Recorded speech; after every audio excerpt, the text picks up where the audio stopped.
It all started with the business deal gone sour. And what came out of that was the greatest rivalry in the history of racing. Ford, Ferrari, two titans of the automobile industry, waged war at what was at the time in the 1960s, the biggest race in the world, the 24 Hours of Le Mans.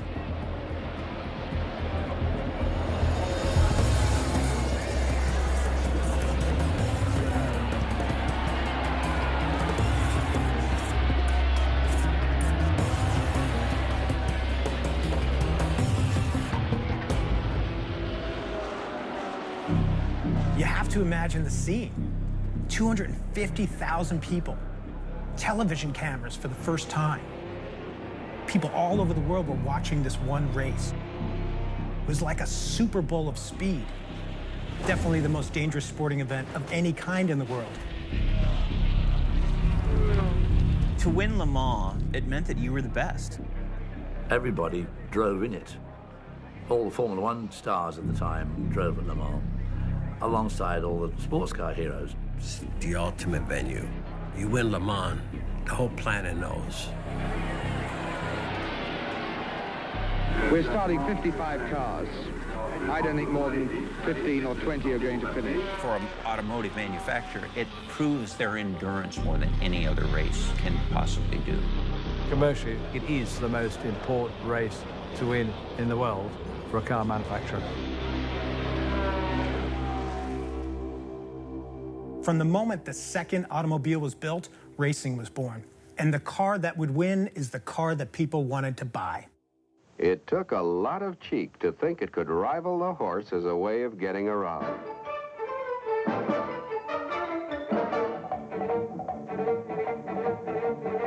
The car lost the race, but it won all the attention. And none was any too modest in the things he had to say about his own breed of horseless carriage. The best way to settle these competing claims was in a sport which W.K. Vanderbilt brought to America from Europe, a race over public roads. By the third year of the race, 1906, 2 million people turned out to witness this new sport where men and machines were linked as teammates. Racing at 60 miles an hour on the straights, only the fittest cars survived, and those which held up in racing competition redoubled their boasting in advertising. From there on out, people who built cars knew that they had to win races to market their cars. So racing spread the gospel of automobile companies all over the world. In Detroit, a man named Henry Ford was making what he called a quadricycle. It looked like a buggy, only it had no shafts for a horse to be harnessed to. The horsepower was going to come from a gasoline engine he'd made himself. In 1901, Henry Ford was kind of struggling at that point. You know, he would end up starting and then failing twice before he started the Ford Motor Company. He was an engineer and a technical guy, and he was not one of the wealthy people at the time. He had this very pivotal race against Alexander Winton. He had the Crystal Bowl victory winner for this race. He thought Alexander Winton was the most important race car driver of the day, that maybe if he got some of his engineers and put together a car and raced Winton and beat Winton, that would be the beginning of the new launch of the Ford Motor Company. He raced a car that he called sweepstakes, but it was lighter and it was more efficient than Alexander Winton's car. And he was behind Alexander throughout most of the race, and then Alexander's car began to slow, so he eventually caught up and passed him and won the race. People came to him at the end of the race and said, anything you want to do, Mr. Ford, we're happy to invest. That's always been something in my mind that is really kind of a key element of our company's DNA, which is that we were really born on the racetrack. In 1923, I think, was the first year that Le Mans was run, and there was a Model T racer, and various private companies had taken Model Ts and adjusted them and used them in racing. That started the modern-day history of the Ford Motor Company. Enzo Ferrari was born in northern Italy, 1898, into a mixture of a rural and industrial area. His father was called Alberto, and he was a metal worker. The family of Ferrari, they had a house in Modena.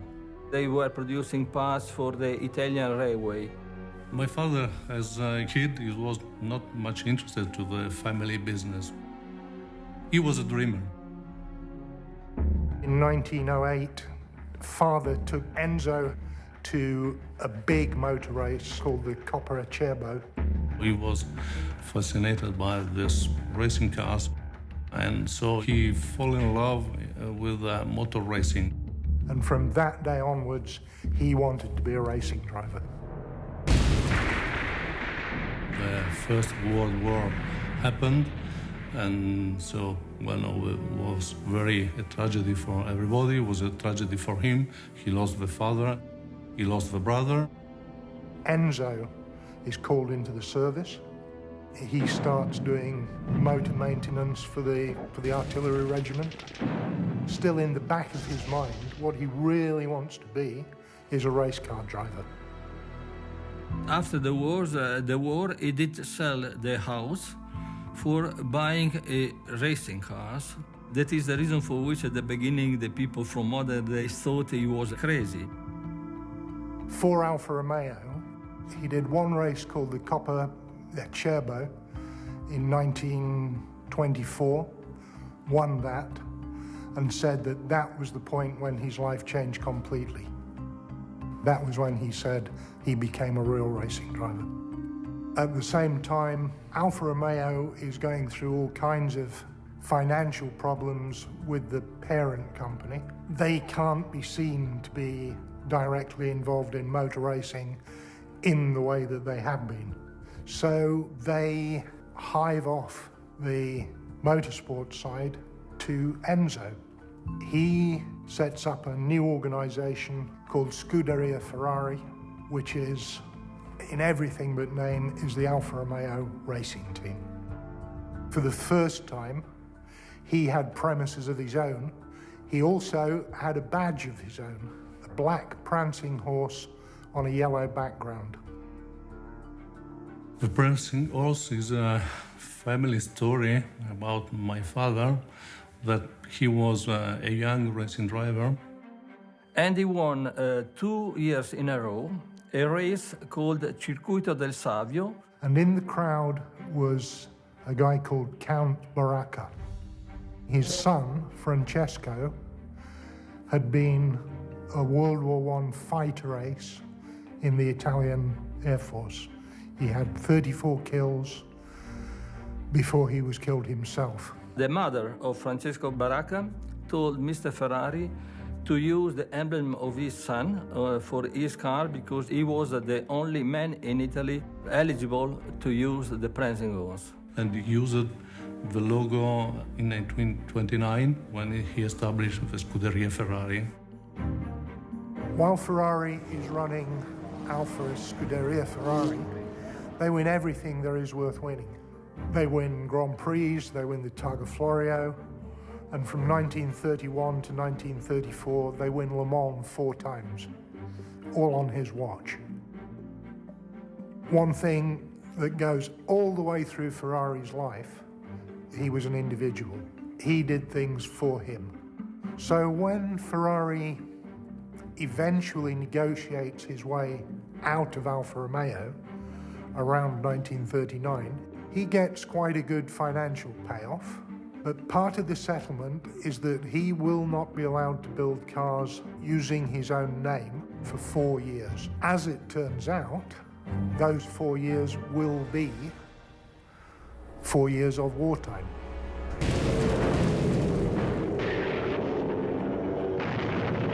During World War II, we had basically converted all of our factories for war production. Tanks and airplanes and jeeps and everything. It really was Henry and Etzel's idea to transform Willow Run and build bombers.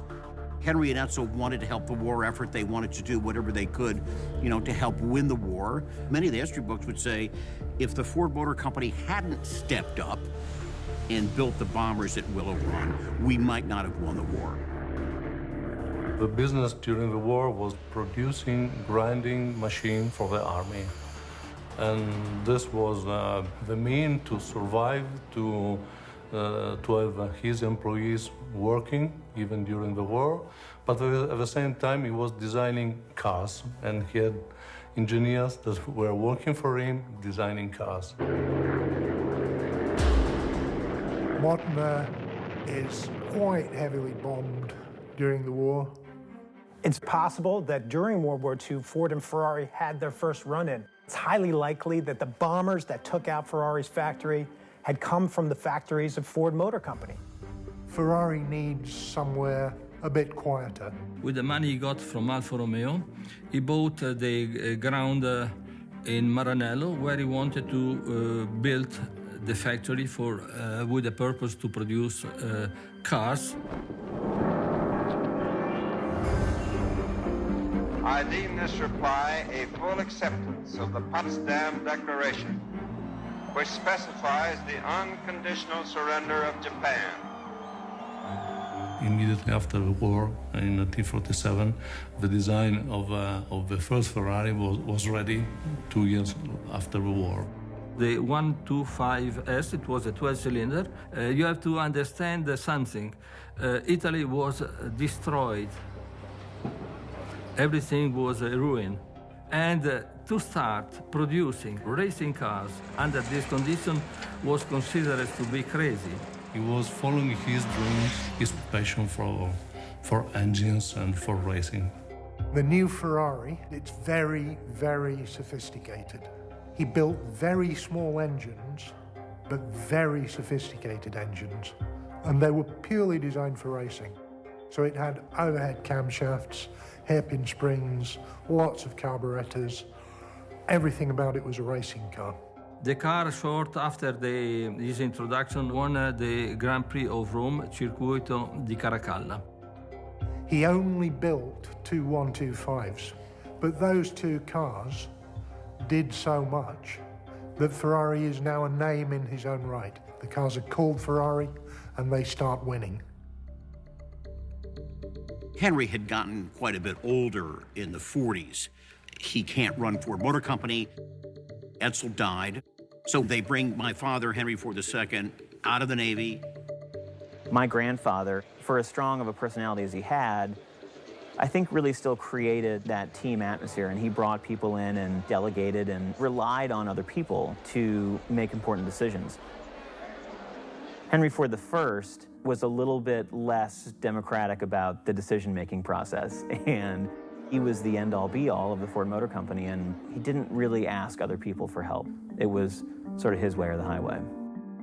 Young Henry Ford, he had no experience, but he had a good sense of what the right thing to do was, so he went out and hired a whole bunch of really smart guys and brought them to Ford Motor Company, and they were finance people, manufacturing people, marketing and sales people. It was really a group of probably the smartest business people of the time, known as the whiz kids. 1949 is a really, really big year. It's the year that Le Mans comes back onto the calendar after the war. It's also the first opportunity for Ferrari to enter Le Mans, although he'd been involved with the 4 Alfa Romeo wins before the war. Ferrari rocks up at Le Mans with 2 166 Barchetta cars. The car was driven by Luigi Chinetti, and Chinetti won the Le Mans 24-hour race with this Ferrari car, and it was a really very impressive win. First time out for Ferrari, wins the world's biggest motor race. He's spending a lot of money on his racing. Everything Ferrari does, he does the expensive way. He does the sophisticated way. At this point, Ferrari put everything into his company, and this was something that he would continue to do for the rest of his life. When you think of Ferrari and what Ferrari means, you would think that the founder of that company would be extraordinarily wealthy, but he never was, because every lira was always spent on racing. The operation's getting to the point where he needs more and more money, so he will then have to sell cars for the road, which is the last thing he wants to do. America is a dream market for European-type sporty cars. Chinetti is Italian-born, lives in America, and he imports cars. So very quickly, America has a Ferrari importer. Because of that victory and because of Luigi Chinetti, everything started and the business grew up also in the United States. At this point in their history, Fords and Ferraris were as far apart in the automotive spectrum as could be. The new four-door custom sedan is a perfect example of the balanced engineering built into every model of the new 1949 line. There aren't any curvy roads in Detroit. This is the Midwest. Everything is flat and straight.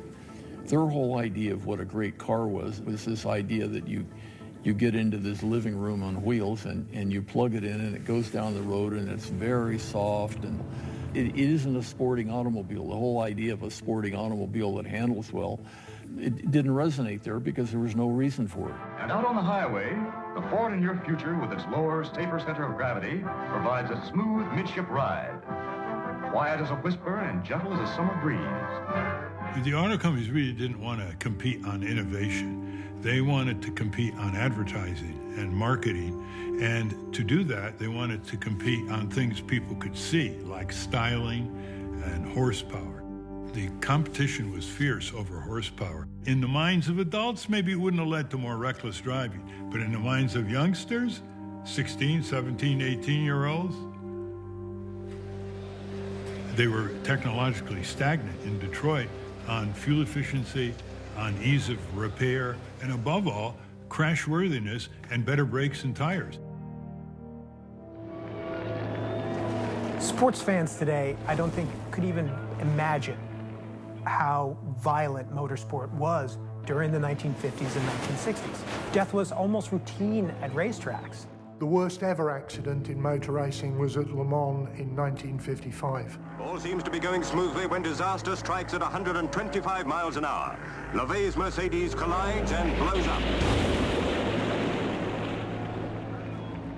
Huge parts of the car went straight through the packed grandstands.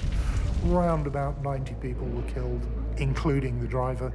Back then, I mean, when you got in the car as a driver, I have to imagine you had to be ready to die because it was a strong possibility that you wouldn't survive the race. Unfortunately, I think that's part of what added to the spectacle of Le Mans. The circuits weren't safe, the cars weren't safe. If you had a big accident, it would burst into flames. Coming through Terre Rouge at Le Mans, for example, there's a big line of poplar trees.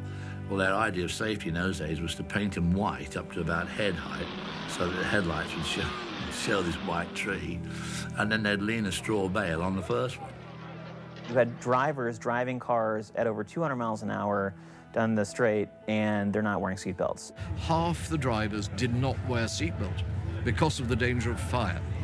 You know, they'd rather be able to jump out or be thrown out than risk the fire. I was in 6 fires in 4 years.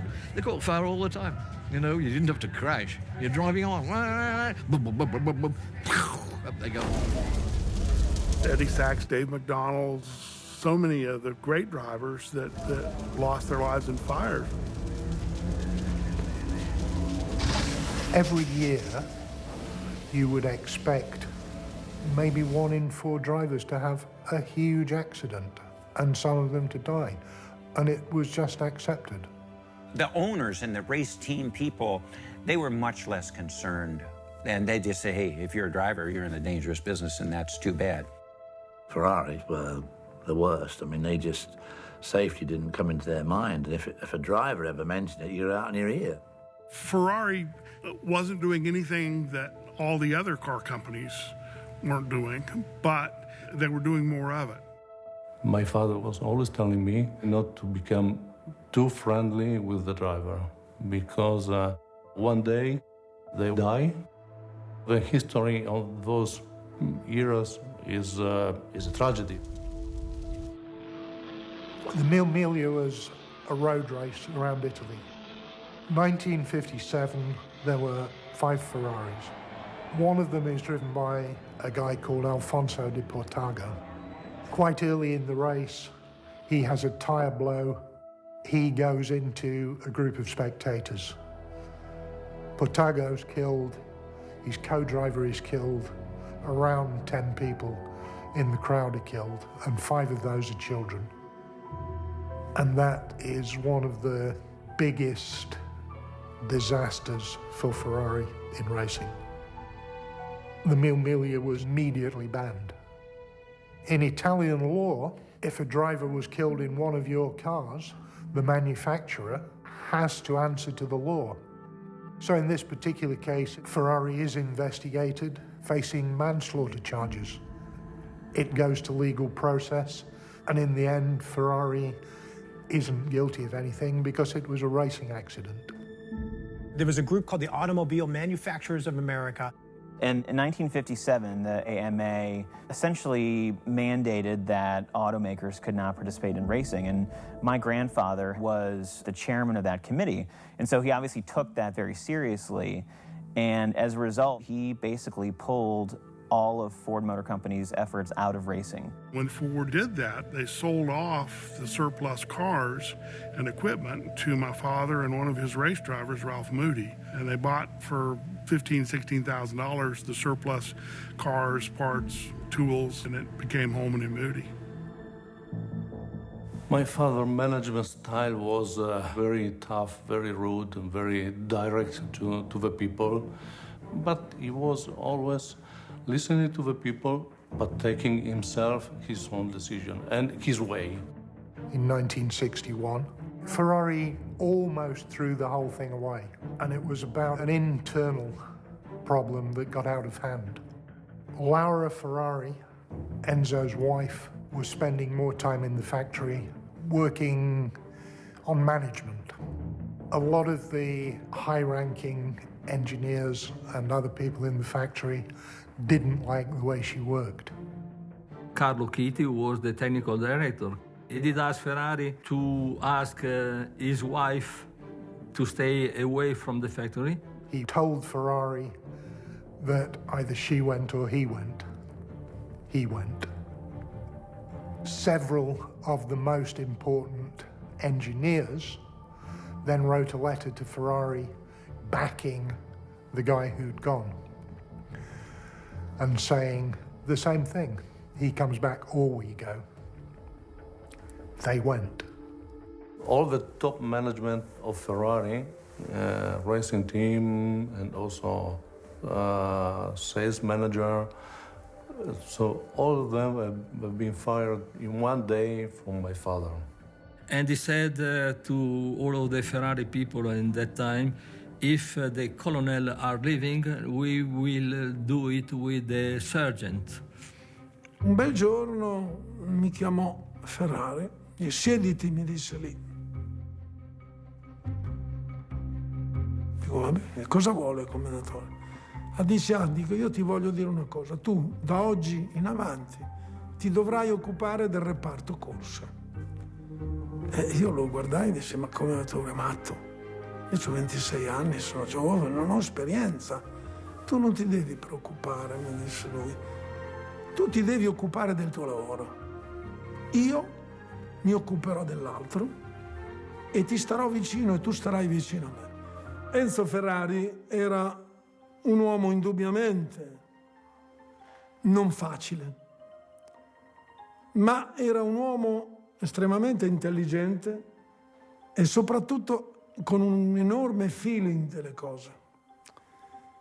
E io, dopo che lui mi aveva forzato ad accettare la responsabilità del reparto corse, avevo un rapporto con lui estremamente valido.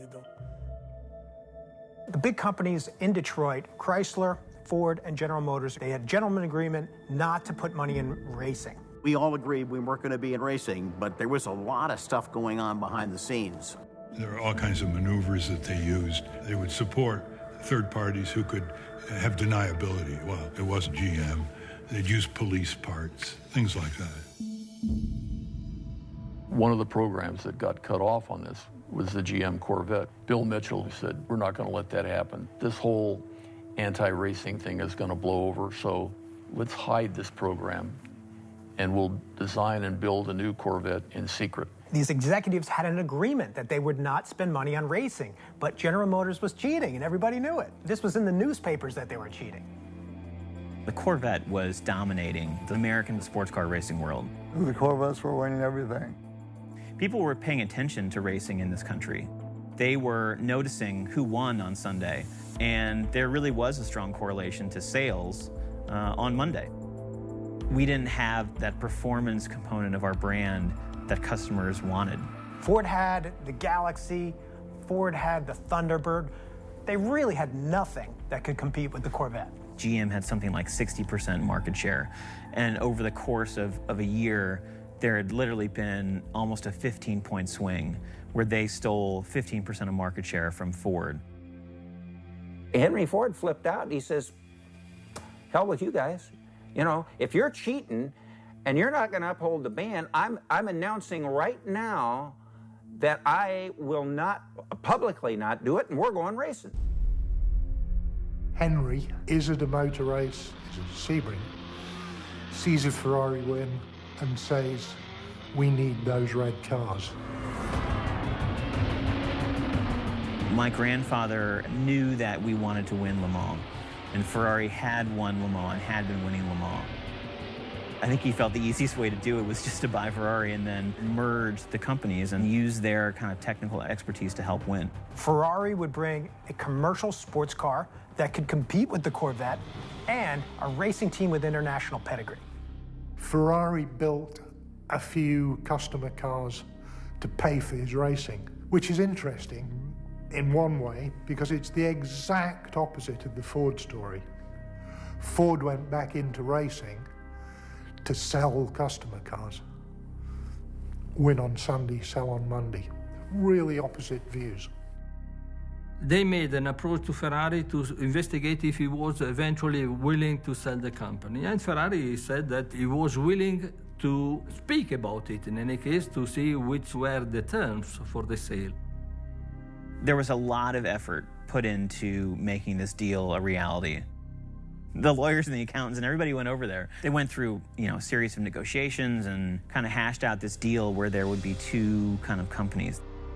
A Ferrari-Ford division with the purpose to take part to races, and a Ford-Ferrari division with the purpose to manufacture cars for road use, Gran Turismo cars.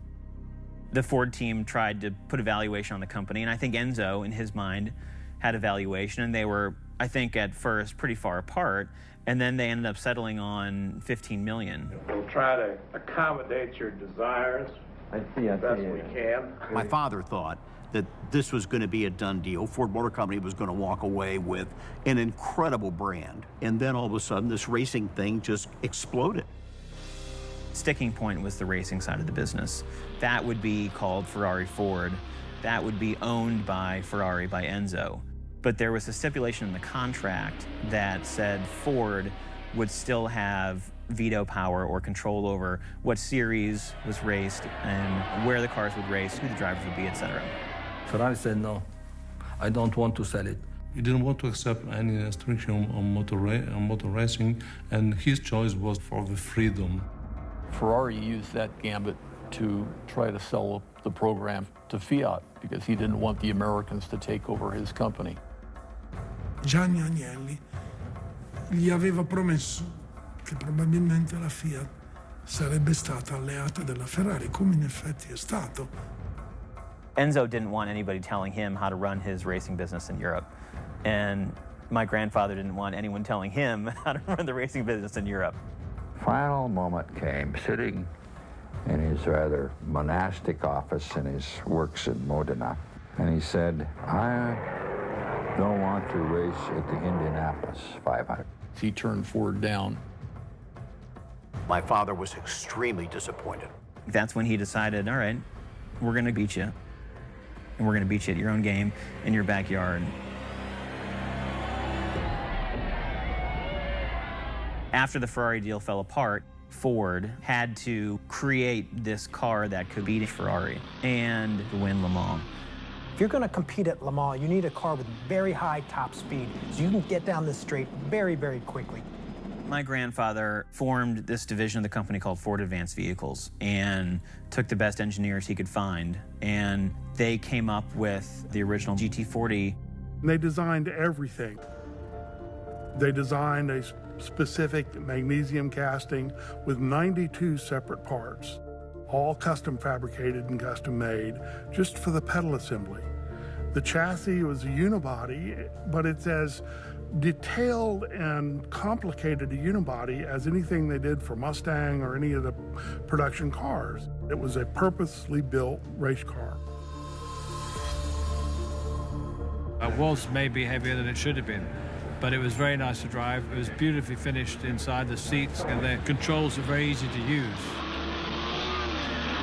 They were built to race. When you go into a corner of the GT40, it's meant to go around there. The style of the GT40 was really representing a big change in motor racing. My father was surprised about the car. The design of the bodywork very impressive. The size and shape of the GT40 made it such a unique vehicle. I'm not sure if people had seen a car that was so low, so it was clearly a very unique and dynamic design. Ford had invested a lot in making it bulletproof for racing. The money Ford spent in racing for Le Mans was the biggest amount of money ever in one big wad to get dumped into racing. It just changed the scene for everyone. Especially in Le Mans. If you want to win from zero, you have to invest more money than the team that have been winning. We would get anything that we wanted. If it was a sensible choice and there was a need for it, it would help durability or speed or performance, we had no problem getting it. We felt really good about our chances at Le Mans. Ferrari had a proven track record. Winning Le Mans year after year, every year the car was better, faster. Mauro Forghieri, the young, new chief engineer at Ferrari, was about to instigate some very radical moves. La 250p. Quando io andai da Ferrari e dissi, guardi, secondo me, noi dobbiamo usare il nostro 12 cilindri, che è potente, molto elastico, per fare una macchina a motore posteriore. Mid-rear engine racing cars, both in Formula One and sports cars. That had never happened at Ferrari. It was a radical move to put the engine behind the driver. Apriti o cielo. Avevo tutta la fabbrica contro. Un motore così pesante dietro non avrebbe potuto fare una macchina competitiva. Io ne parlai con John e John era d'accordo con me, perché gli dissi, John, facciamo questa macchina. Abbiamo fatto pochi giri a Modena solo per vedere che andasse bene e John Surtees ha battuto tutti i record con quella macchina. Le Mans always had hundreds of thousands of spectators, but this year it was overflowing. Ford's debut at Le Mans drew millions of eyes to that race around the world. The Le Mans 24-hour race at last, and 3 gleaming Ford GTs are present. There was a tremendous amount of publicity, the fact that Ford Motor Company was going to enter the Le Mans race with these new GT40s. This is the Ford, the blue and white Ford bearing the American racing colors, the lowest car by far in the field. Well, now, do you feel the preparation of the Ford is equal to the preparation of the Ferrari, after which has won for I don't know how many years? Well, I think the preparation is every bit as equal. The only problem is that this is a new car, and it isn't related to any other car that that's been run before, whereas Ferraris always are usually a development of something else that's already existed. Two of the great manufacturers from either side of the Atlantic are going to tangle for the first time. The stage is set for a war of speed. At 4 p.m., the starter drops his flag and runs for safety. But disappointment. Phil Hill's Ford is seriously delayed with fuel vaporization troubles.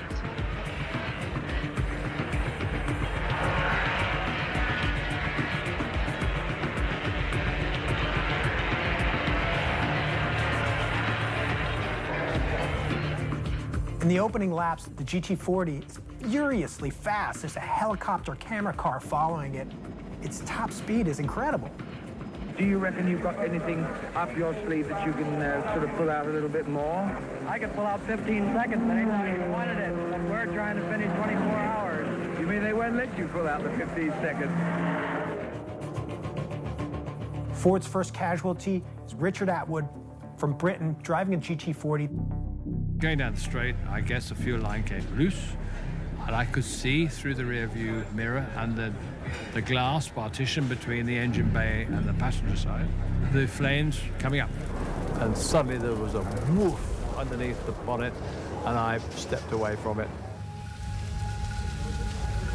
And it's a sad sight, but that was the end of our race. The third car, which Phil Hill and Bruce McLaren are sharing, it's the fastest car on the field. During the 11th hour of the race, troubles brew for Ford. Richie Ginther's GT40 is retired. 13 hours into the race, Phil Hill's GT40 goes also.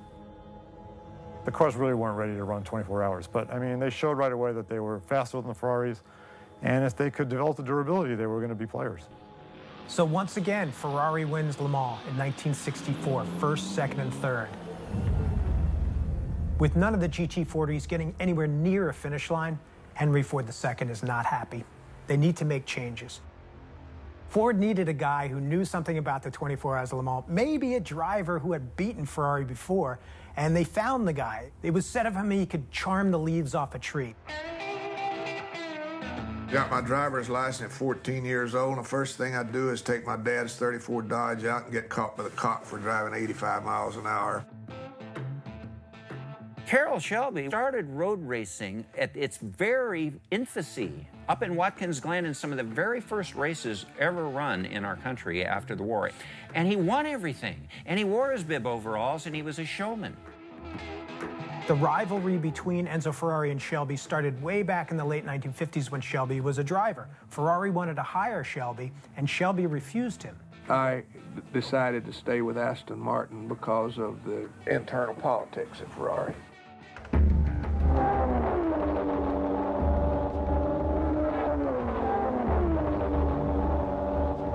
Now the winner pulls in to be submerged beneath a seething mass, eager to acclaim a resounding victory.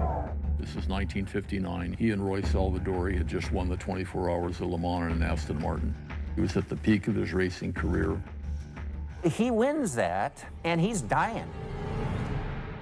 And it wasn't even a half an hour before the race, he came up and he said his heart was going. And he said, I don't think I can run. I knew that I had hereditary problems, and my father had died at 46 years old with it, so I figured there was nothing that could be done. Drove with a nitroglycerin pill under his tongue, you know, to keep the thing down.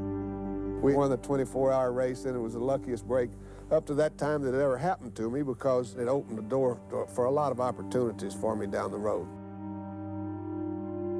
Carroll didn't know for sure what he was going to do in his life, but one of the things that he could do was he wanted to build his own sports car. All this time I had been planning to try to build a car that utilized the American V8s. So Pete Brock left General Motors and he went to Carroll Shelby. You got to realize we're a very small group. We're like about 8 guys total. We had hot rodders from Japan, France, Italy, Switzerland, England, New Zealand, Australia, and all these guys worked together amazingly well. It was a great shop to work in. It was like one big family, abusing each other. We were a ragtag bunch of crazy guys, kind of out of control. There was always lots of pranks going on, you know, cherry bombs and all that kind of stuff. But basically, yes, everyone got on very well together. Shelby was really in the right place at the right time. He had all of these young people, these hot rodders who knew how to make cars go fast, who knew how to fabricate. And he had Phil Remington, who was this technical genius. Sometimes he goes by the title of chief engineer, sometimes general manager of racing. Remington is one of the few figures in racing who's become a legend who's not a race car driver or constructor. Phil Remington was pretty much responsible for all of our successes in racing over there. Phil Remington is like the unsung hero of all of 1960s racing. He was a genius. He could fix anything. He could fabricate anything. And he told the kids in Shelby's shop what to do. All of that together, you had an amazing company. Corvettes were the prominent car in racing at that point. And Shelby definitely, yeah, he definitely wanted to beat the Corvettes, there's no doubt about it. He knew if he wanted to make a name for himself as a car manufacturer, he had to build a Corvette killer. He was able to get an introduction to go to Detroit and meet Lee Iacocca and try to sell him on the idea of of an American sports car. We had the capability of mass producing reliable engines, and that's what he needed. They'd given him about 10 minutes to give his elevator talk on what he was going to do. And he was still talking as they pushed him out the door, you know, and finally I spoke and said, just get that guy out of here, give him a couple engines and some money, and let's see what he can do. Carroll went over to the AC car company in England and said, Ford Motor Company's behind me, and we're going to build this big corporation, build all these sports cars.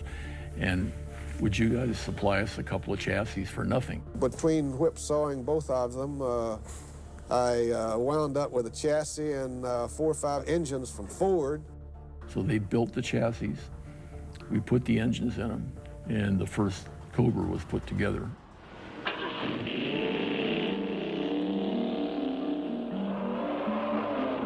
When we had the first head-to-head competition at Riverside, obviously all the top West Coast Corvette drivers were there. It took care of the Corvette pretty handily, and people at Ford noticed that. In 1963, we won the Drivers' Championship, the Manufacturers' Championship, and of course the USRC Championship. It was a recognition that Carroll, along with Ford, had found something special. We had our first true competitor in the racing car business in a while. No matter how good it was for short track racing, it was not going to be a suitable car for Europe because it simply didn't have the top speed. Everybody knew that they just stopped dead around 150. They were just like running this barn door through the air. I said to Carroll, we can design a completely new body for the existing Cobra chassis, and I think that we can make them go faster. But I said, it may not look like anything you've ever seen before. And he said, oh, hell, I don't care what it looks like. Is it going to go fast? And I said, I believe it will. There wasn't any time to do this. We had a 90-day window to build this car from the first sketch to the completed running car to get it ready for Daytona. If you wanted to make a change on a car, you would just make the changes. So you could actually evolve a race car much, much quicker than any factory could do it. And we got the car done and took it out to Riverside. Right out of the box, the car was 3.5 seconds faster than anything we'd ever run. Shelby named the car for the race he was preparing it for, the Daytona Continental. So since that day, it's always been known as the Cobra Daytona. So our next race, of course, was Le Mans. And we've got 2 Daytonas in the GT class. In 4th place overall and leading the GT division, the Cobra driven by Dan Gurney and Bob Bondurant. They're competing against one of the lead Ferraris, and they run those guys into the ground. In 1964, winning Le Mans in the GT class is huge for Shelby and for the Daytona Coupe. It was absolutely amazing that a group of guys from Venice, California could come down here and beat all those high-end manufacturers. We didn't win. The cars didn't finish. Henry Ford II's not pleased. He wanted somebody who had demonstrated that ability to win. Carroll Shelby had won Le Mans as a driver, had won Le Mans as a manufacturer with the Daytona Coupe, and it was after '64 that he brought in Carroll Shelby to help develop the cars. Here's something else that we're excited about. It's this new Ford GT. It was designed and built by Ford engineers as kind of a laboratory on wheels to test new ideas and prove Ford's capabilities in open competition. We've been given the job of testing this new car and racing internationally. The biggest concern for them was endurance. These 12-hour and 24-hour races are, demanding beyond reason. Carroll Shelby knew the task before them. I can remember when the 2 GT40s actually came into our shop. They still had wire wheels on them, and they were overheating, and so Phil went to work on that. Phil Remington is the best mechanic I've ever seen in my life. Rem was like a fireman looking for a fire. Very quick on coming up with solutions. A lot of the subsystems, braking subsystems, everything was redesigned. Changed the suspension geometry, they changed the engine. They did everything they could in the short amount of time they had before Daytona. Ken Miles was the test driver, really. He basically tested and developed most all the cars. He was an engineer prior to going to Shelby's and prior to opening his own business. Ken Miles drove it at first. He didn't like it at all. I hopped in it and I drove it, and it didn't handle great. So I brought it back, told Remington what it's doing, and so he adjusted the ride heights and suspension, changed the shocks on it, and stiffened it up. Each time that he worked on it, it got better and better and better.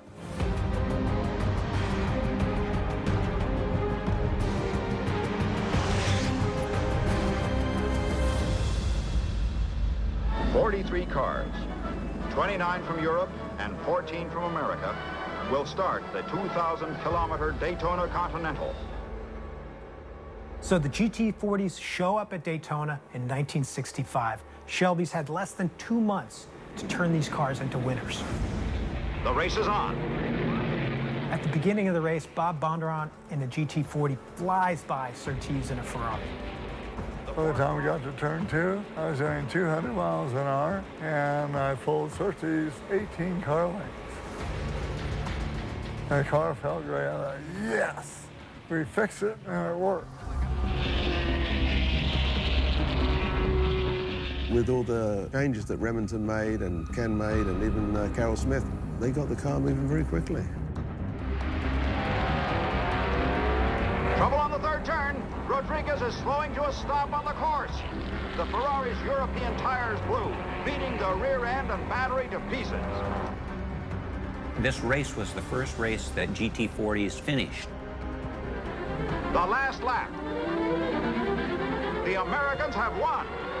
They've overthrown the Ferrari. This was a magnificent win for Shelby, and you could say that this victory, maybe even more than his Le Mans win in 1959 as a driver, this is the win that first really put him on the map.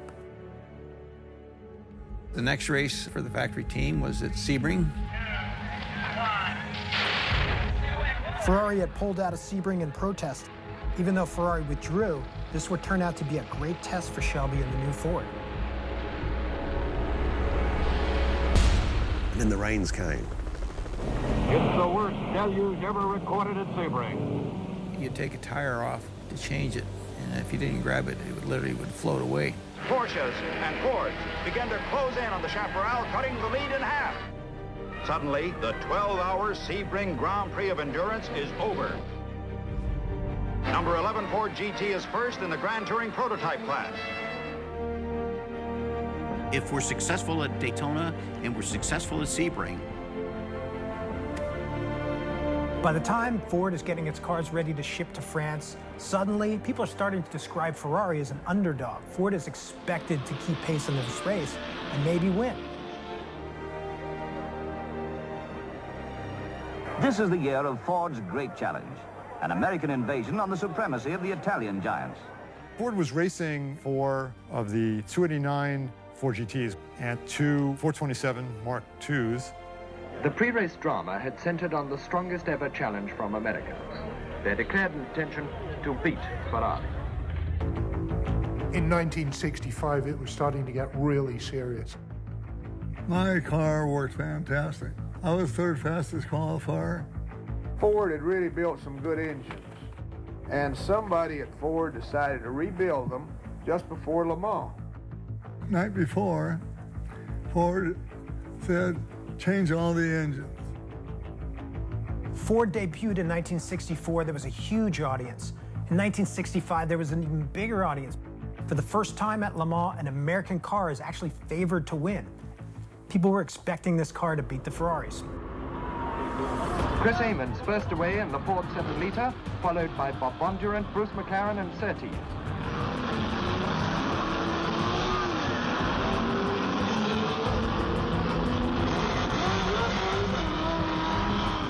At the S's, the 7-liter Ford GTs are pulling away from the works Ferraris as the leading Ford sets a blistering pace. And when the race starts, Bruce McLaren in one of the 427s and Chris Amon in the second 427, they lead at the start, and by the time they're at the end of the Mulsanne Straight, the Ferraris aren't even in sight. We got a great start, and I knew I had a great chance to win. But now the McLaren Miles Ford is in gearbox trouble. Already the Ferrari grip on the race tightens. The Le Mans race in '65 was an absolute berserker because the cars were quick. I mean, the cars were running quick, but we had all kinds of engine problems and vibrations. What happened was they got some new head bolts and they didn't check them out, and all the head bolts stretched. One thing about the Ferrari car was that you were unlikely to break it mechanically. For all that having a 7-litre engine against a 4-litre engine sounds one-sided, the Ferraris were so much more sophisticated that they weren't a long way behind on horsepower, and they were light, so they could make the car work better. By midnight, with the race only 1/3 through, the Ford challenge had been shattered by Ferrari. All the cars broke. Ford made the decision to tell Shelby to take them all out and put in Ford engines. It was a disaster. If I had not have changed an engine, I would have won. Again, the Fords broke. They made simple engineering mistakes, and Ferrari didn't. Only one Ferrari prototype finished the race, but that was enough to win it. And Ferrari also won the GT class, and they finished 1, 2, 3 overall. The press called it murder, Italian style. It was the second year for my grandfather of utter disappointment, and I'm sure he probably questioned in his mind whether this was all worth it. Ford, with millions and millions of dollars going down the tube again, start to look bad. This was humiliating. Henry Ford II was pissed. He made it very clear that we were not going to fail again. Henry Ford II was not the chairman or the president of Ford Motor Company. He was the emperor. And he had a way of making statements that if you don't win, you're out of here. I was with Don Fry and Leo Beebe when he called us in, and he had the name tag made in '65. September, it says Ford wins Le Mans in '66. You want a job next June, don't you? Ford decided to expand its operation. So instead of just having Shelby American, they also hired Holman & Moody, who was already running their stock car operation, and Allen Mann Racing, which had just won the GT championship with the Cobra Daytona Coupe. When I came back, a lot of the crew were missing. They were gone. They didn't need as many people to run the GT40s because they already had those people set. So anyone who was working on the Daytona Coupe kind of got their walking papers. At the end of the '65 season, I got back, there was a total stranger in my office there. You know, they'd come in taking over. Shelby didn't really fire me, but, you know, it was obvious that they didn't need me around there anymore. Enzo Ferrari did not tolerate mistakes, especially when it came to engineering. And if engineers did make a mistake, he made sure they knew about it. Tutti i pezzi che si erano rotti durante gli anni con le Ferrari che correvano. E lo chiamava il Museo degli Orrori, perché noi potevamo vedere quante stupidaggini avevamo fatto. Every component broken, displayed in that room, was representing a race that had been lost. He said that the responsible people, every time we are here for a meeting, they have the possibility to see the parts which have broken, so they will not repeat the same mistake. '66 was really important for Ford to win, so the pressure was on. It was obvious that we were going to have to retire the little engine and go to the big engine. Even with modifications in favor of fixing the weakness of the 289, it just didn't get the job done. '65 was a disaster, but if we had run second or third or possibly even lucked out and won the race, we might never have gotten the funding to go like we did in '66 and '7. But it was the beginning of what they knew would be the direction to go with the big block cars. As a driver, of course, I mean, you always go for the power. The 289 at the very beginning left a lot to be desired. There just was not the power that the driver's looking for. Ultimately, of course, they came out with the Mark IIs. And they said, right, we've got to get this job done, so if we can't do it by cunning and daring, we'll do it by just brute force, and we'll put this bloody great engine in it, and we'll blow them away. The 427 in that application was a brute. It wasn't like sending a boy to do a man's job. I mean, it fit the use. When they went to the bigger engines, all of a sudden, all the drivers were smiling. And that's when we started seeing some real speeds. The weight of the car needed to have the torque and so forth, you know, to be able to compete with, what we were up against with Ferraris. Here in Test Cell 17D, without car or driver, the 1966 Le Mans race has already run 6 months before it actually happened. I do remember going to a Ford engine test stand, and it had a Le Mans system in it. So it had robots that shifted the gears. It'd go through all 4 gears and had a 427 engine. And you could tell when it was on the Mulsanne straight and where it would slow down for the right-hand turn at the end. So they could run that car, I think the longest they ran was like 40 hours or something. With the Mark II GT40 and the FE 427 engine, it was so understated and undertuned that it just goes. At 6,400, to be able to run 220 miles an hour and do it all day long, not even straining itself. And the drivers liked that because it felt solid. It felt like the engine was going to be there for the entire event.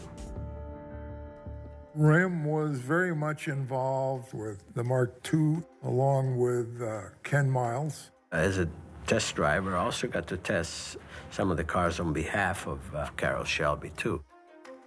We knew we had some brake issues, especially Le Mans because of the Mulsanne Straight. So you got 3.2 miles, and the brakes would go from 1,200 degrees to 0 every single lap. And at that point, I don't think they had the material that would withstand, that repeated cycle. Phil Remington figured out how to make a quick change brake setup on them. They could change the discs and the calipers and the whole braking system on it. When somebody like Dan Gurney has to get in that car, I mean, they had to build a bubble into the roofline to be able to fit his helmet in the car. I was 6'4". So when you get into that car, you were sitting on the actual chassis. The roof is hitting your helmet. So there wasn't anywhere else to go. So they had to go up on the roof, and that's where the bubble came in. Racing for the flag in the 24-hour Daytona Continental. Ford had 5 GT40 Mark IIs in the running, led by Ken Miles and Lloyd Ruby, and Dan Gurney and Jerry Grant. Miles takes the lead as they thunder towards the second go-around the infield, pushing the last Ferrari threat. Miles and Gurney basically led the whole race. And it was like a start-to-finish race, too. It was incredible. I mean, it was just a relatively easy race. For the first time, Ford wins 1-2-3 at Daytona. This is the 12 hours of Sebring. And during the next 12 hours, we're going to have a lot of questions answered that are in the minds of racing fans everywhere. Can the Fords win 2 in a row, such as they did with the Continental, the long road race, this being the second one on the road to Le Mans? And can Ferrari come back after a rather dismal start at the beginning of this year? Can you tell us who your rabbits will be and who your steady boys will be? Well, I think we'll have Dan Gurney out front. We were going to be the rabbit. To be the rabbit is someone that obviously, is quite quick. You want to entice the competition to follow that and try to destroy the equipment. If you're designated as rabbit, that means that you're expendable. That's part of team play strategy. Dan Gurney's going like a rocket. It's neck and neck now. Parks, Miles, Gurney close enough to cover with a blanket as they roar through the Webster. Ken was running second. I think at that point, Dan had lapped Ken. And Ken would come into the pits, and I say, Ken, you've got to get your finger out. I said, Gurney's going to win this race if you don't watch it.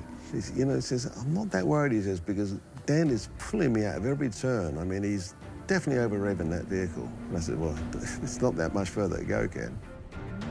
Ninth full on, it's Ford, Ford, Ferrari, Ford, Ford. Report of another accident. The third place Rodriguez Andretti Ferrari is in and damaged. Fire, quickly out. But that should do it for the only Ferrari capable of challenging the Ford. You know, get the car back in the pits, and then the engine caught fire.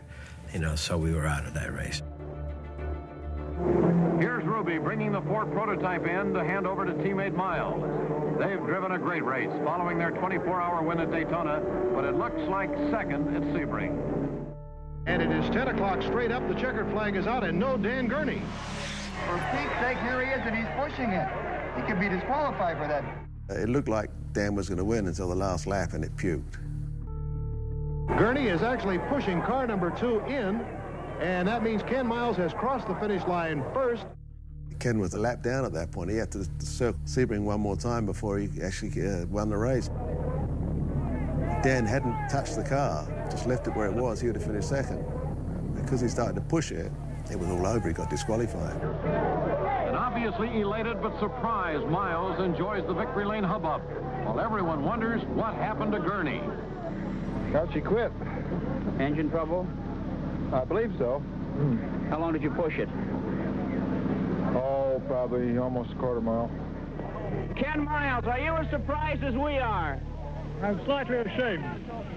Well, it was a big day for Ford, wasn't it? It was a good day for Ford. I'm very happy with the Ford Motor Company. I'm very sorry indeed for Dan. He really deserved to win the race. He drove a beautiful race, and I'm sorry that something happened at the last minute. How did Lloyd go for you? This is your third big long-distance win together, isn't it? I like Lloyd. What's next for you? Le Mans. Suddenly, Ken Miles has emerged as the driver to beat in the Shelby team, having won Daytona and Sebring in 1966. Sebring is another 1-2-3 finish for the Ford GT40s. All that's left is Le Mans. Ford had already a couple of years under 64, 65. Come 66, when the success, you know, started to be real, even from the competitor standpoint, such as Ferrari, all of a sudden said, you know, these guys are not going away. Then they started paying some attention. Ford had possibility to invest an incredible amount of money compared to his possibilities. This was something which really did spoil the Ferrari idea about being capable to fight against such a giant. Uno dei dirigenti della Ford, che io conoscevo molto bene, venne a casa e grazie a Shelby mi offrì di andare in California con casa, macchina, università eventualmente per i miei figli e uno stipendio che era 3, 4, 5 volte quello che io prendevo alla Ferrari. Che io dovevo molto a Ferrari, non solo perché mi aveva preso in Ferrari, ma perché mi aveva permesso di essere me stesso in tutti i momenti più difficili che la Ferrari aveva avuto. I learned that Enzo Ferrari wanted to meet me. So I went down and met him, and he said, would you like to run with us? I said, yeah, I would. In 1966, Bob Bongerin swapped from Ford to the enemy, drove for Ferrari at Le Mans. Enzo Ferrari was smart. He hired me because I was beating him all the time. 66 was a great year for the GT40. We won Daytona 1-2-3, we won Sebring 1-2-3. By the time they got to Le Mans, I think everyone was feeling a lot more confident than they had been in 64 and 65. Then you say to the boss, hey, listen, we got a really good idea for you. Why don't you come to Le Mans and start the race, and we'll see if we can't win it for you. I went to Le Mans with him in 1966. He had a smile on his face the minute we got on the airplane. I mean, he was really excited. He was going over to beat the Europeans on their own turf. Well, we did all right the first couple of times out. The field of cars were very impressive at Daytona and Sebring. In the weeks to come, we hope to continue our string of victories. It's a cinch that whatever success we find, we'll also find our share of disappointments. The Le Mans test in 66, it was raining and drizzling, and when it's raining, I mean, there's no point, you're not going to break any track records in the rain. We already figured out that the cars were going to be quick in the rain with the right tires. Walter Hanskin was driving a Mark II GT40. Miles, who was a brilliant rain driver, he'd already come in the pits. He said, you're better in water and he's just taking too many chances out there. We don't need to go any quicker because it's raining. Carroll Smith tried to slow him down. It's almost like he refused to come in. He was just going round and round, and finally at the end of the chute, at that one right-hander, he just went straight on. But, you know, that's motor racing. Some of these drivers, when they're in that car, they just, they give it everything they got. These things are unavoidable.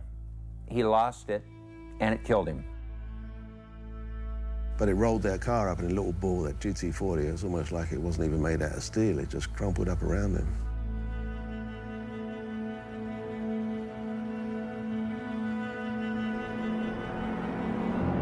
Now, with the preliminaries over, Le Mans is underway.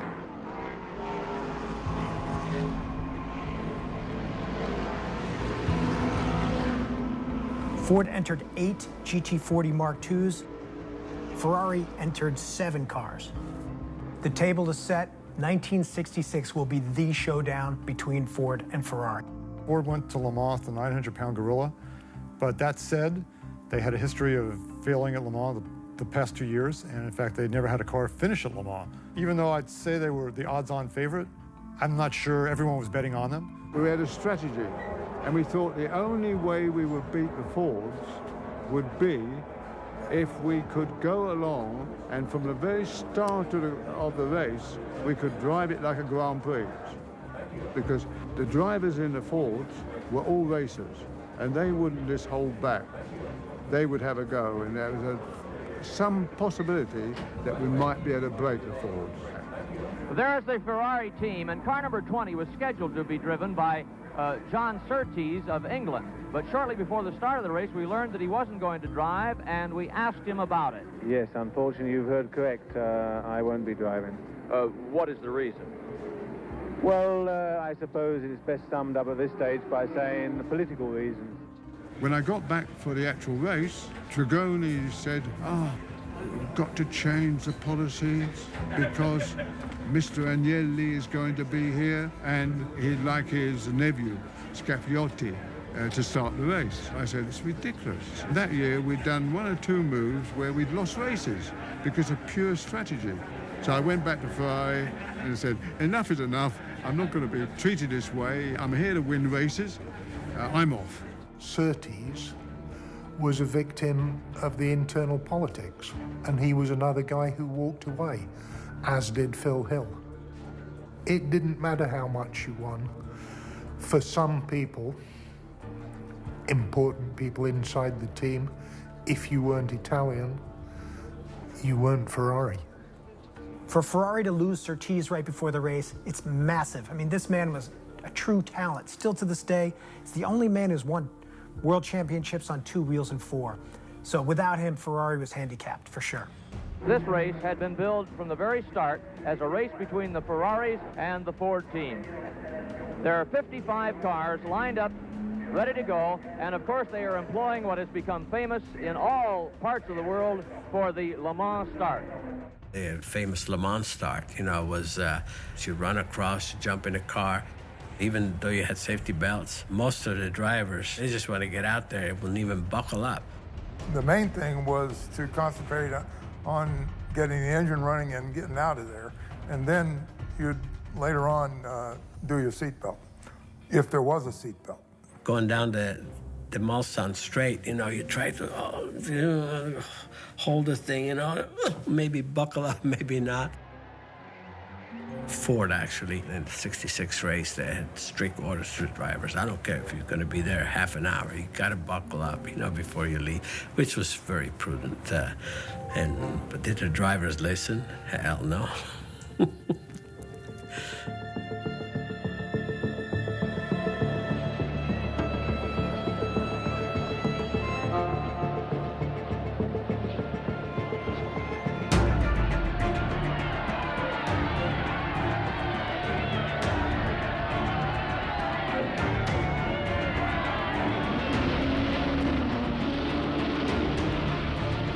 Ken and Gurney were the rabbits, so their job was to go out and break the Ferraris. When the race started, Ken Miles didn't get his door closed correctly, so he got a terrible start. And I thought, oh, this ended right from the beginning.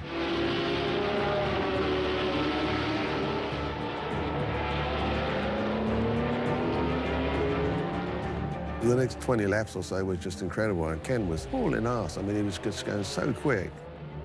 And finally, after a couple of hours probably, he was up in the second spot behind Dan.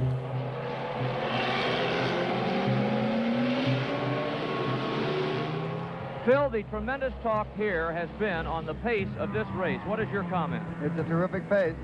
I mean, I'm sure before the thing's over, we're going to see an awful lot of cars that just aren't around anymore. You think there'll be a lot of them falling out? I think so. Car number 8, that's Don Whitmore, the driver. And this was quite a surprise that he made a stop so early in this race. And incidentally, we had the official report on that. He had a broken brake line.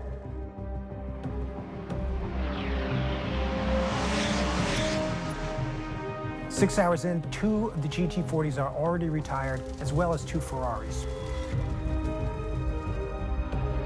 The Mark II #1, being driven by Ken Miles and Dennis Holm, is leading, but it has been a battle all along between car number 1 and car number 3, Dan Gurney and Ken Miles, and the Ferrari being driven by Rodriguez and Ginther.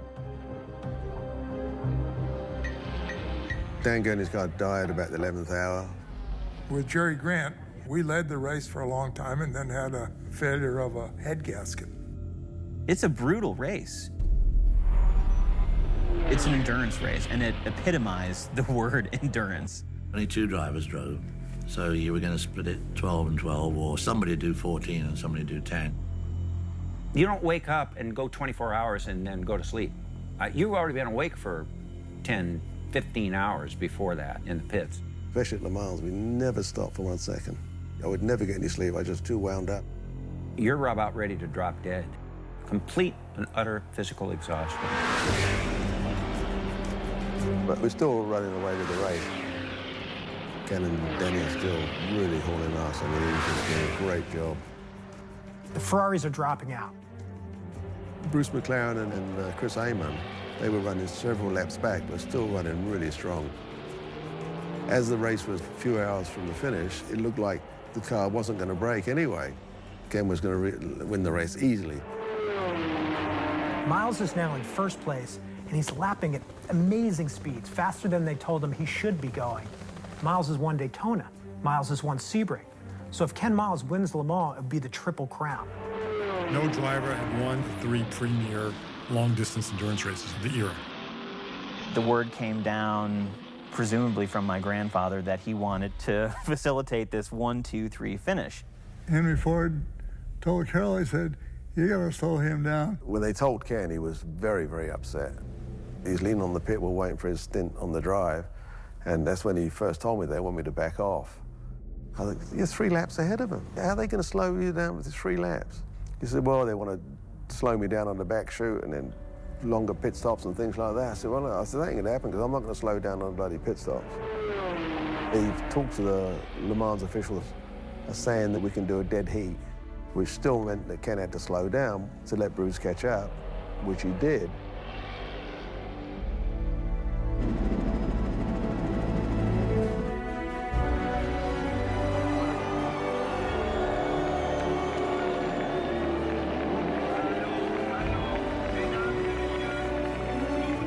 Ford won 1, 2, 3, and Henry Ford was so happy. He beat Ferrari. It was a relief for a lot of people because this was a Herculean effort to make this program a success. And so when it finally paid off, I can't imagine how it must have felt for people who had dedicated years of their life to this program. Your eyes water up. There's a lot of hugging and handshaking and so on. It was just a magnificent feeling. I felt wonderful about us winning 1, 2, and 3. Ford won the 1966 race fair and square by having every base covered. They had a car for every eventuality. It was a shock, of course, but you know, that's motor racing. You know, one day you lose. You know. I think we were lucky. You know, we had 6 cars. We, felt really good about our chances, and we came in 1, 2, 3. When it came to the finish, it was actually considered a dead heat, even though in the pictures it looked like Bruce was further ahead than Ken. But when Ken came up the pit lane to head for the winner's circle, we thought we'd have won the race. And we get to the winner's circle, and they go waving him off, yelling in French, you know.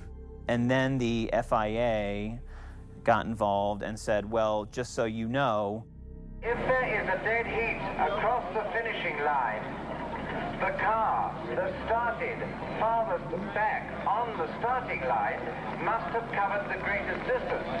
So number 2 becomes the winner. there wasn't going to be a 1, 2, 3 finish. Bruce was going to win. We made a horrible decision with Ken Miles in saying the 3 cars come over exactly together. It was good politically for Ford, so I couldn't argue with it. Besides that, I work for Ford, and I'm not going to go against Henry Ford. Ken ended up getting cheated out of it. And it wasn't fair either, because he would have been the first driver to win those 3 big races. And it broke his heart. When they win the race, and he's asked, well, what happens now? Henry Ford says, well, we're going to come back next year and do it again. Ma Ferrari venne da me e mi disse, Mauro, la P3 ha perso, puoi migliorare la P3, perché allungammo il passo, mettemmo un motore a 3 valvole con le trombette curve, un nuovo cambio, nuove sospensioni. E la P3 scomparsa, è nata una P4 0846. It's a development of the P3, but it's better. It's beautiful. It looks stunning. It's got a new engine that's derived from their Formula One engine, and it just kicks ass.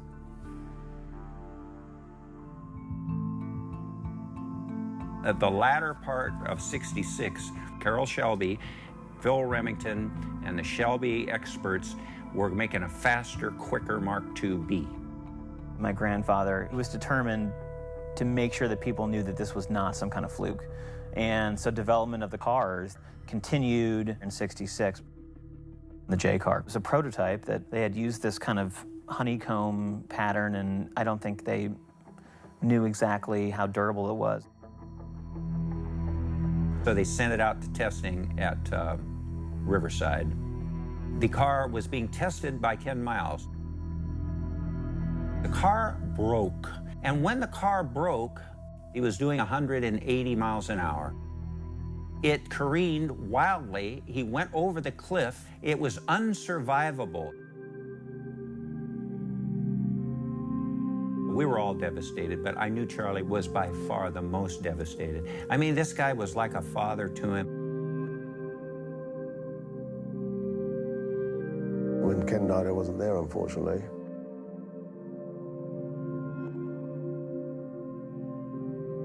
I never really lost a driver. It was a very tragic end to an amazing career. In 1967, when the season began at Daytona, Ford showed up with a full array of upgraded Mark IIs. Ferrari wanted revenge after '66. So he had the P4s and a P3-4, and he brought like 6 cars or something. They were factory cars. This was going to be a real showdown and a real race.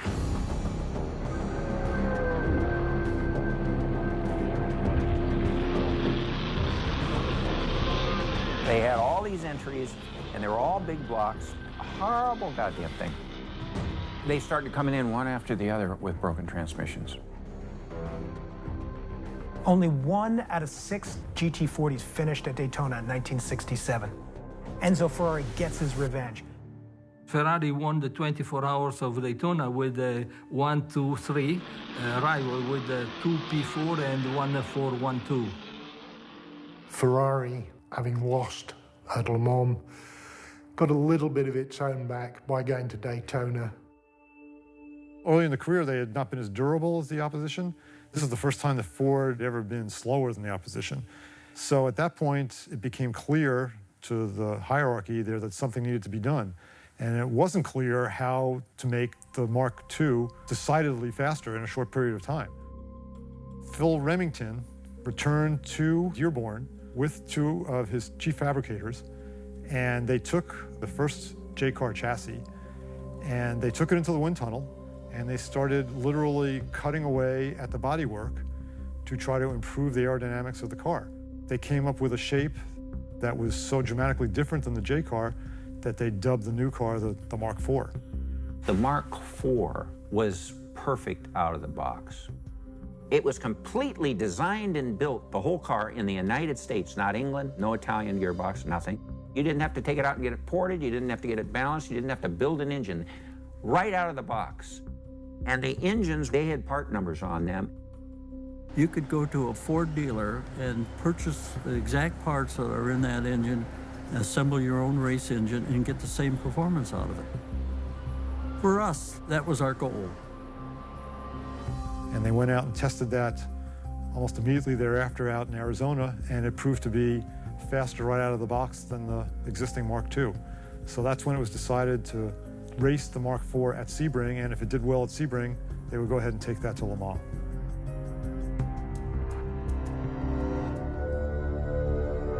Fast is the competitively untested Ford Mark IV. The super sleek lemon yellow Mark IV is Ford's standard bearer. Bruce McLaren and Mario Andretti will be at the controls. What about your strategy in the 12 hours? Well, I think we have a car that should be fast enough to lead it if qualifications are any indication at all.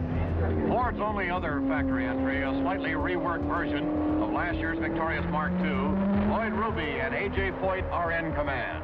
After Daytona, Ferrari's P4s were so dominant, he didn't even bother sending them to Sebring. The competition would be between Carroll Shelby's GT40 Mark II-B versus the brand new Mark IV. Foyt's piloting the highest place Ford at the moment and charging through the throng in the Mark II. By the S's, the Fords have gobbled up the quick starting Alpha, and McLaren has assumed command with Foyt second.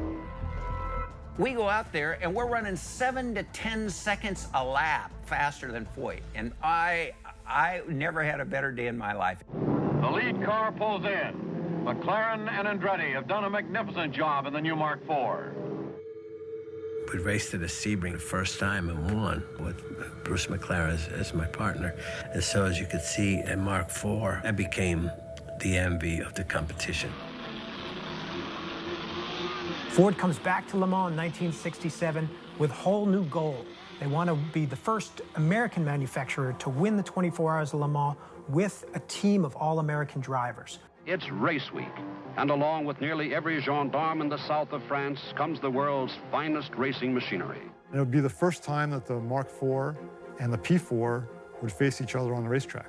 And these are two, really iconic cars, representative of two different kind of philosophies in race car design and construction, but both aimed towards the same end.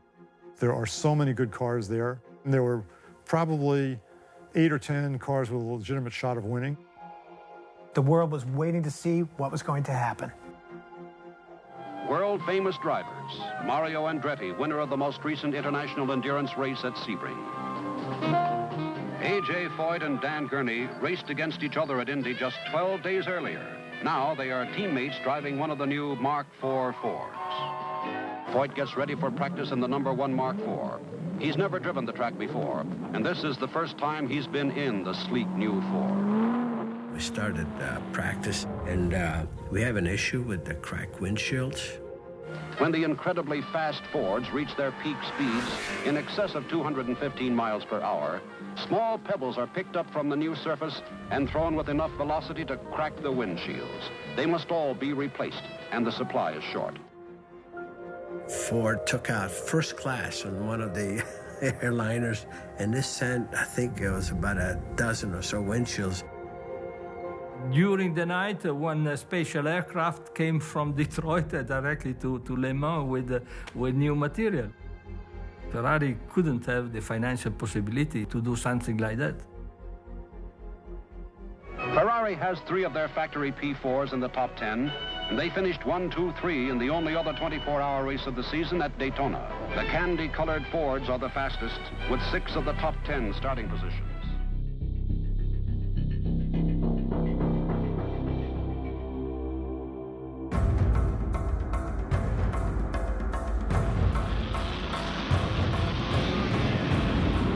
Ronnie Bucknam, driving the number 57 Ford Mark II, leads the pack off the starting grid. Bucknam leads the pack down Mulsanne Straight. He's in the car and gone, and he comes back after the first lap, 30 seconds ahead of the second-place car. Here comes the rest of the pack, 2 Ferrari P4s and 2 Fords. As the race progressed, the Fords took the lead. The Ferraris were not too far behind, but we were pulling away from them.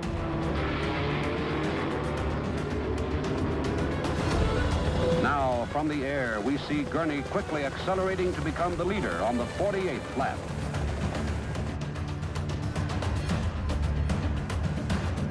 Foyt begins his 2-hour stint behind the wheel, his first appearance in competition at Le Mans, and with only 10 practice laps under his belt. At this stage, Gurney thinks things are going too easy. The expected challenge from Ferrari hasn't developed. Maybe he set too fast a pace. 15 cars have already dropped out, trying to keep up with the bright red Ford. And now there's a rookie driver in the car.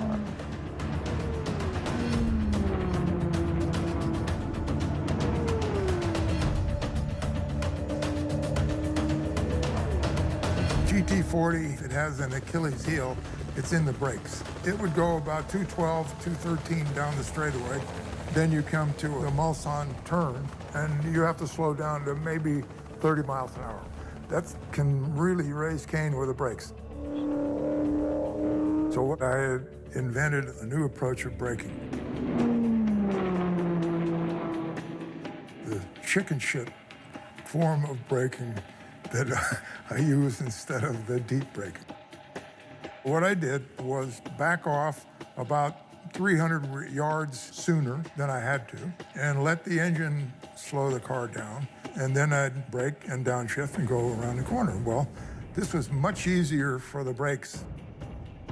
That was something that I worked with AJ on. So we went at this thing with a slightly different philosophy of how to do it.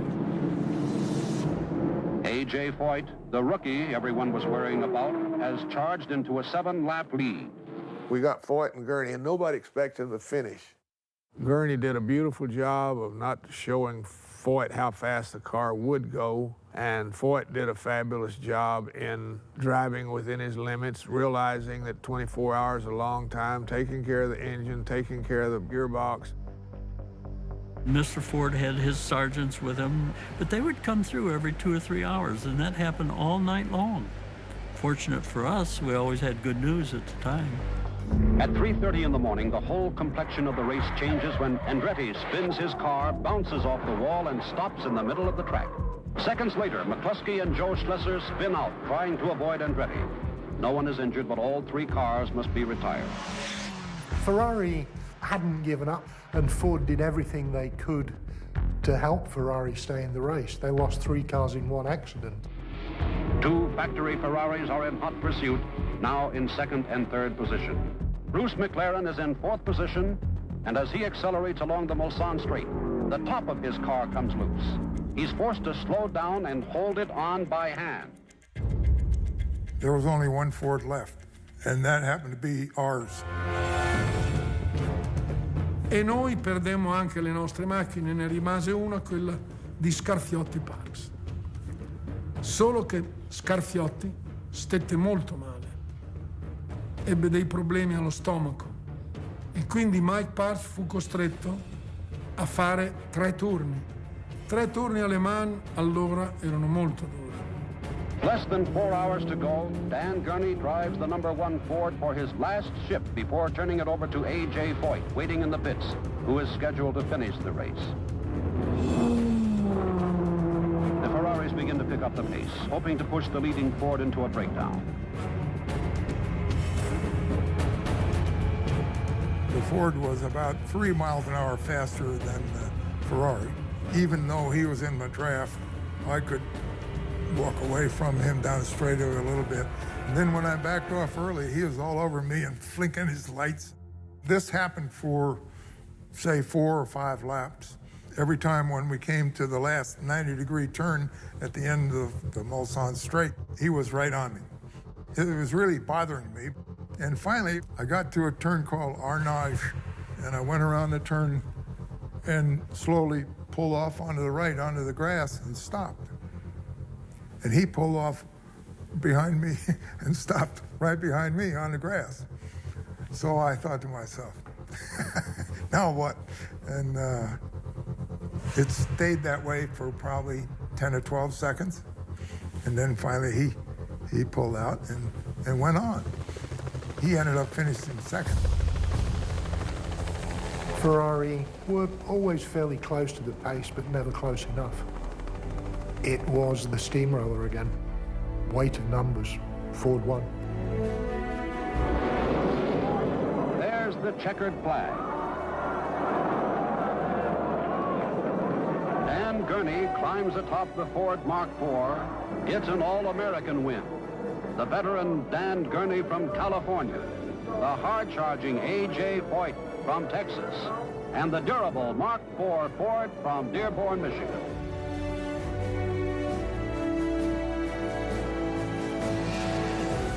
Foyt and Gurney were the least likely winners, and we were given them, and everybody thought they'd blow up. Well, they didn't. The Ford guys were just over the moon. I mean, everything they could have wanted, they got at Le Mans in '67, which was great. Foyt was lighting cigars and cigarettes with 100-franc bills. I mean, it was just, everyone was going berserk.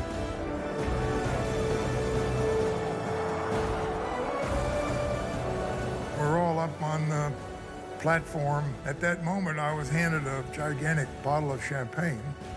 It was a huge achievement. After trying many times, there were 7 times where I didn't even finish.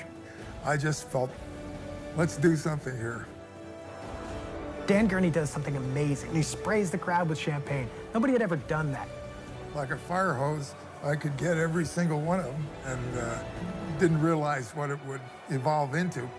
Now, in every race, particularly in Europe, people win, they pop the champagne and spray it. It all started right there at Le Mans in 1967.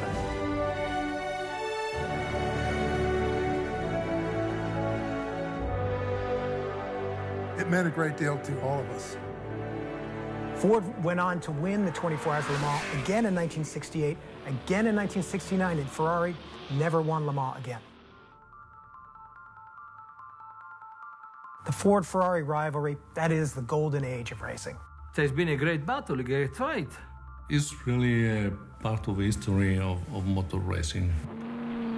It's easy to think of the GT40 as being the iconic car of the time. But the Ferraris that were racing against them were, in their own way, the most sophisticated sports cars ever built.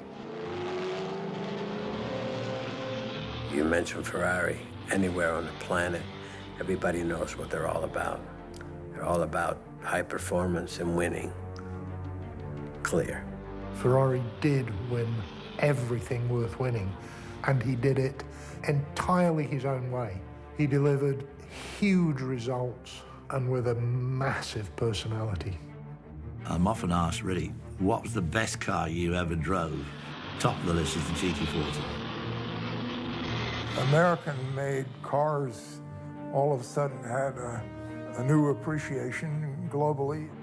Once you achieve what that GT40 has achieved, you're in the history forever. It's part of an incredible accomplishment, you know, in the most competitive arena. The legacy of the GT40 and the Ferraris that raced against it was really to start the modern generation of Le Mans. It was the start of big money factory teams, really changed from being specially prepared sports racing cars to being cars designed from the ground up just to do Le Mans. Now the cars are bulletproof, the drivers drive flat out. We couldn't do that. It doesn't matter what brand or what car or who's racing. In the end, we all just have this drive to compete. That I've been so lucky to be on the same track with the best drivers that ever put their hands on the steering wheel of a race car. Only 2 makes ever won Le Mans in the 1960s. Ferrari won the first half, Ford won the second half. In the history of motor racing, there will never be another rivalry like the Ford and Ferrari wars at Le Mans. It's one of the great grudge matches of history, not just motorsports, but all of sporting history.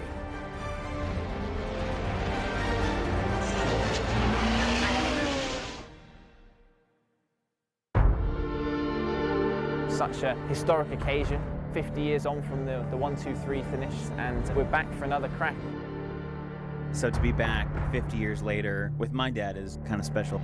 Tricolor is going to be waved by Brad Pitt. We are racing the 84th running of the 24 Hours of Le Mans. The Ford GT, the Ferrari, battling it out. We had the problem at the start with the car. It's a couple laps down right now.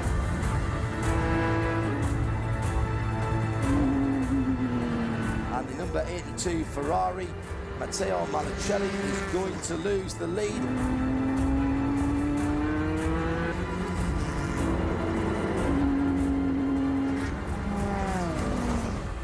Oh, that's the racing competition going out, Ferrari. That gives Ford the upper hand.